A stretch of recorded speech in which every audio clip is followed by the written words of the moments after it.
जय जगन्नाथ सांग मैंने आपण मानक उत्कल विद्यालय परिवार को स्वागतम। सांग मैंने आज भिडियोटी हेल्पफुल हम क्यों मानक ना पीटी भाई भौणी मानक ये भिडियोटी मुझे स्पेशल आनी। आज भिडियो को आप संपूर्ण देखिए।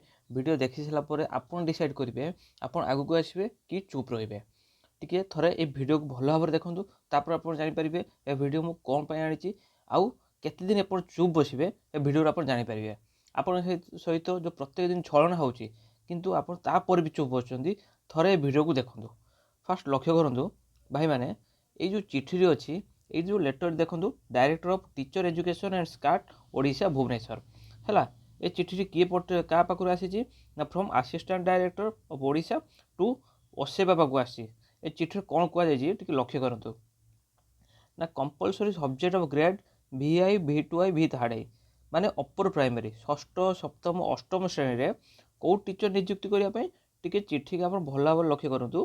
हिंदी और संस्कृत टीचर नियुक्ति करने जो सब्जेक्ट टीचर आपण मैंने जानते जे गोटे NEP जो NEP 2020 रूल अच्छी NEP 2020 कौन कौच ना प्रत्येक प्राइमरी अपर प्राइमरी स्कूल रे लैंग्वेज टीचर नियुक्ति दिज्व। तो से गोटे मदर टंग लो जोड़ा आम ओडिया पढ़ुं सहित संस्कृत और हिंदी इंग्लीश ये टीचर नियुक्ति कौन होती स्काट ओसेपा को लेटर लिखी अच्छी। तो आपण मैंने मन रखु पीटी भाई भौणी मैंने आउ अल्प दिन भितर है टी लेटर को भल भाव देखूँ आउ अल्प दिन भितर आपड़ भी यहाँ भी कहींपारे जूनियर टीचर सहित हिंदी और संस्कृत जो लैंग्वेज टीचर भल भाव लक्ष्य करूँ हिंदी और संस्कृत जो लैंग्वेज टीचर नियुक्ति आसपे। This is for your kind information and necessary action. In this regard, Hindi and Sanskrit will be chosen as language subject for class VI ରୁ V3I। तार से कौच षष्ठ ରୁ अष्टम श्रेणी पर्यंत श्रेणी रे हिंदी और संस्कृत टीचर नियुक्ति ओसेवा को एवं लेटर आसी अच्छी। तो आपण मैंने जो जूनियर टीचर वैकेंसी आसो ता सहित कौन करेंगे हिंदी और संस्कृत नियुक्ति देखा पाइबे। तो ये मुझे कही रखुची सबू पीटी भाई भौणी मान केते दिन आप चुप बसवे। आपड़ जो भावुं SFC TGT आसो RST आसो से नियुक्ति पाइबे हेल्ले केते दिन आपड़ देखूँ जूनियर टीचर रे जो नियुक्ति आसला से कौन अच्छी पीटी नियुक्ति को छाड़देले आपड़ जो देखिए देखो ये हिंदी भी नियुक्ति आसो संस्कृत भी नियुक्ति आसो BEd पिला जाकि अपर प्राइमरी नियुक्ति पाइबे किंतु बीपेड करके सीपेड करके रिपीट करके आप बसुँच तथापि आप बुझुना।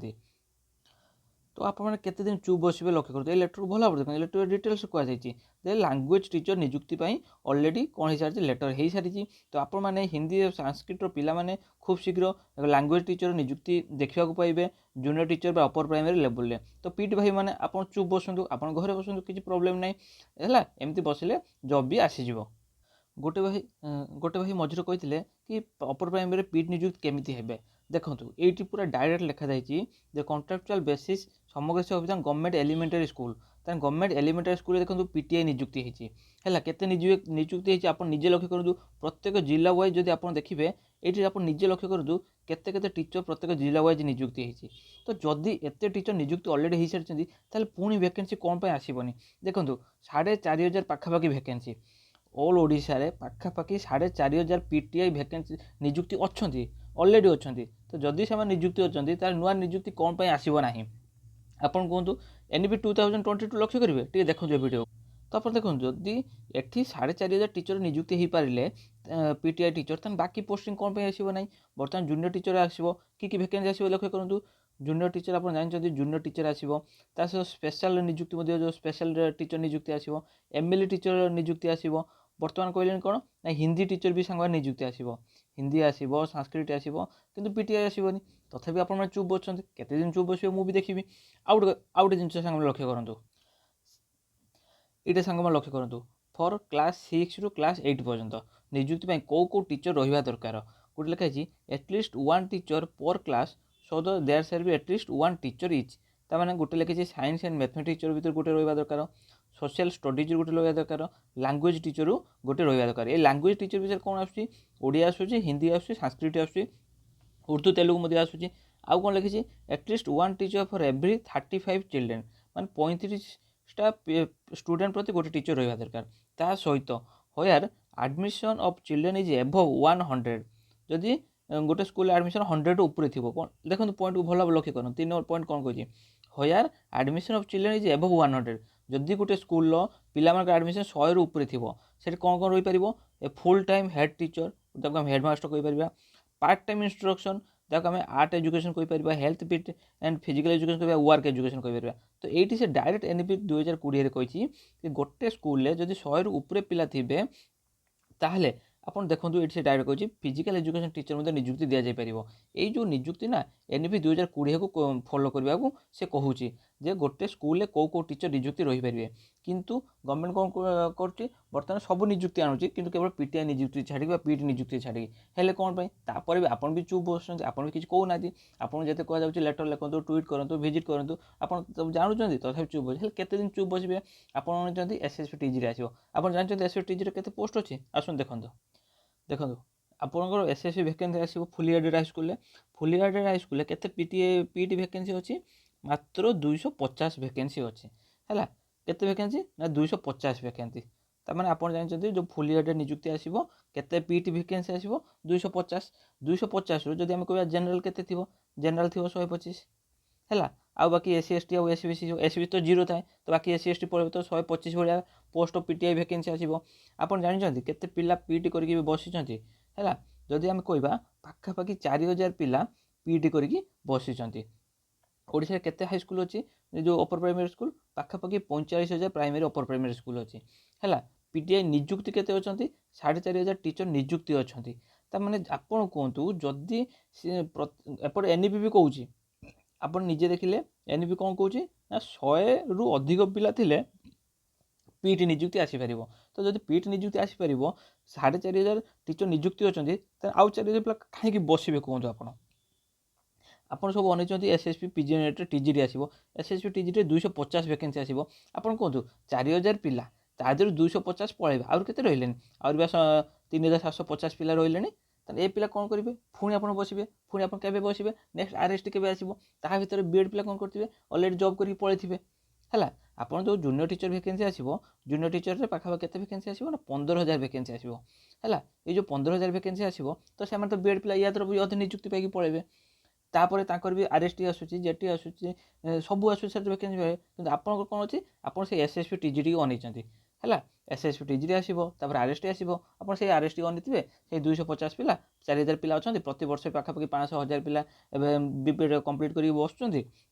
ଆଉ ଆପଣ କ'ଣ ନା 4,000 ଭ୍ୟାକେନ୍ସି ଆସିବ, ତା ଦେହରୁ 200 ପିଲା ନିଯୁକ୍ତି ପାଇବା, ପୁଣି ଅପେକ୍ଷା କରିବା, ପୁଣି ଆସିବ। କେତେ ଦିନ ଏମିତି ଆପଣ ଅପେକ୍ଷା କରିବେ ମୋତେ କୁହନ୍ତୁ? ଆପଣଙ୍କୁ ବାରମ୍ବାର କୁହାଯାଉଛି ଯେ ସମସ୍ତେ ଏକାଠି ହୁଅନ୍ତୁ, ଆଗକୁ ଆସନ୍ତୁ, ଆଉ ସମସ୍ତେ ମିଶନ୍ତୁ, ଗଭର୍ଣ୍ଣମେଣ୍ଟକୁ ରିକ୍ୱେଷ୍ଟ କରନ୍ତୁ। ଆଉ ଆପଣ ଜାଣିଛନ୍ତି ଏ ଗଭର୍ଣ୍ଣମେଣ୍ଟ ହେଉଛି ଲୋକପ୍ରିୟ ସରକାର, ଏ ପିଲାମାନଙ୍କ କଥା ଶୁଣେ। କାହିଁକି କହିବେ ସେ? କୁହନ୍ତୁ, ଭିଡ଼ିଓଟା ଲକ୍ଷ୍ୟ କରନ୍ତୁ। ଯେବେ 100 ବର୍ଷ ପୂର୍ତ୍ତି ହେବ ସେ ସମୟରେ ଅଲିମ୍ପିକ୍ସ ଭାରତରେ ହେବାକୁ ଯାଉଛି ଏବଂ ଯଦି ଆପଣମାନେ ଓଡ଼ିଶାରୁ ଅତି କମ୍ରେ 10 ଜଣ ମେଡାଲିଷ୍ଟକୁ ଅଲିମ୍ପିକରେ ଭାଗ ନେବା ପାଇଁ ଆପଣ तैयारी करि पारिबे ताठु बड़ अचीवमेंट किछि हेबो नै। आज जहाँ आमर माननीय उपमुख्यमंत्री कनक बदन सिंहदेव महाशय जहाँ कहले जे ओलंपिक तक पहुँचवा पड़े आम पिला मानकु, तो जी टीचर सी आज अंतर्जातीय खिलाड़ी सी आज पहुँची गले विश्व दरबार को इच्छा हम मो पिला मानकु। तो आपने भिडियो देखी सारी भिडियो आम सरकार कहते ओलंपिक स्वप्न देखुं 2036 जो भारत में ओलंपिक हम एमती ओडिशा रे ओलंपिक हो पारे, हॉकी खेल ओडिशा आयोजन हो पारे। तो से गवर्नमेंट भी आम खेल प्रति इंटरेस्ट अच्छी, कि आपण मैंने कौन घर बस आप थे तो आगू आसतु, आप थे तो निज हक गवर्नमेंट को कहतु, गवर्नमेंट को रिक्वेस्ट करूँ। आप न कहे आप घरे बसवे कहे चाकरी आसीज आम केमी हम। तो यही सब लक्ष्य कर आज वीडियो मुझे ओडिशा रे 4,000 पिला आपंकर लक्ष्य सब 4,000 पिला एकजुट करेंगे। तो से दायित्व केवल मोर नुह, मोर कम है मुझे जनईदेली, बाकी यहाँ स्टेप कौन हम से आपण डिसाइड करेंगे है। तो ये गोटे भाई गोटे PET भाई निजुक्ति से काली पठे देखो से गोटे लेटर सरकार लिखिं, माननीय श्रीजुक्त मुख्यमंत्री महोदय ओडिशा सरकार विषय कौन अच्छे लक्ष्य करूँ ना समस्त प्राथमिक विद्यालय और महाविद्यालय मानक PET टीचर निजुक्ति करने है। एवं महाशय सविनय निवेदन यही जे शिक्षा सहित शारीरिक विकास एक सुस्थ सुसंस्कृत और समतुलित समाज गठन भाई अत्यंत आवश्यक है। से निजर कथा जोटा पिला कथा खेल जोटा नित्यंत आवश्यक से कथा से लिखिं। ଶିଶୁ ଓ ଯୁବପିଢ଼ିଙ୍କ ଶାରୀରିକ ମାନସିକ ଏବଂ ନୀତିଗତ ବିକାଶର ଖେଳ ଓ ଶାରୀରିକ ଶିକ୍ଷାର ଭୂମିକା ଅପରିହାର୍ଯ୍ୟ। ବର୍ତ୍ତମାନର ରାଜ୍ୟର ଅଧିକାଂଶ ପ୍ରାଥମିକ ଏବଂ ମହାବିଦ୍ୟାଳୟରେ ସ୍ଥାୟୀ ଖେଳ ଶିକ୍ଷକ ବା ଫିଜିକାଲ ଏଜୁକେସନ୍ ଟିଚର ପିଇଟି ନଥିବାରୁ ଛାତ୍ରଛାତ୍ରୀମାନେ ନିୟମିତ ଶାରୀରିକ ଶିକ୍ଷା ଓ କ୍ରୀଡ଼ା ଅଭ୍ୟାସରୁ ବଞ୍ଚିତ ହେଉଛନ୍ତି। ଏହାର ପରିଣାମ ସ୍ୱରୂପ ମୋଟା ଅସୁସ୍ଥତା, ମାନସିକ ଚାପ, ଶୃଙ୍ଖଳାହୀନତା ଓ ଜୀବନଶୈଳୀର ରୋଗର ବୃଦ୍ଧି ହେଉଛି। ନୂତନ ଶିକ୍ଷାନୀତି NEP 2020, ମୁଁ ଆପଣଙ୍କୁ NEP 2020 ଆପଣଙ୍କୁ ବି ଦେଖାଇ ଦେଇଛି। ସେଥିରେ କ'ଣ କହିଛି ନା ପ୍ରତ୍ୟେକ ପ୍ରାଇମେରୀରେ ମଧ୍ୟ ପିଟି ନିଯୁକ୍ତି ଆବଶ୍ୟକ, ଯେଉଁ ସ୍କୁଲରେ 100 ଉପରେ ଥିବ। ତ ଓଡ଼ିଶାରେ ତ ମ୍ୟାକ୍ସିମମ୍ ସ୍କୁଲରେ 100 ଉପରେ ଅଛି, ତାହେଲେ ନିଯୁକ୍ତି କ'ଣ ପାଇଁ ହେବ ନାହିଁ? ତ ଶିକ୍ଷା ଓ କ୍ରୀଡ଼ାକୁ ଲକ୍ଷ୍ୟ କରି ସେଠି କ'ଣ କହିଛନ୍ତି ଟିକେ ଦେଖନ୍ତୁ। ସେ ଏଇ ଦାବି କରିଛନ୍ତି ଯେ ରାଜ୍ୟର ସମସ୍ତ ପ୍ରାଥମିକ ବିଦ୍ୟାଳୟରେ ସ୍ଥାୟୀ ଖେଳ ଶିକ୍ଷକ ବା ପିଟି ପଦବୀ ସୃଷ୍ଟି କରାଯାଉ।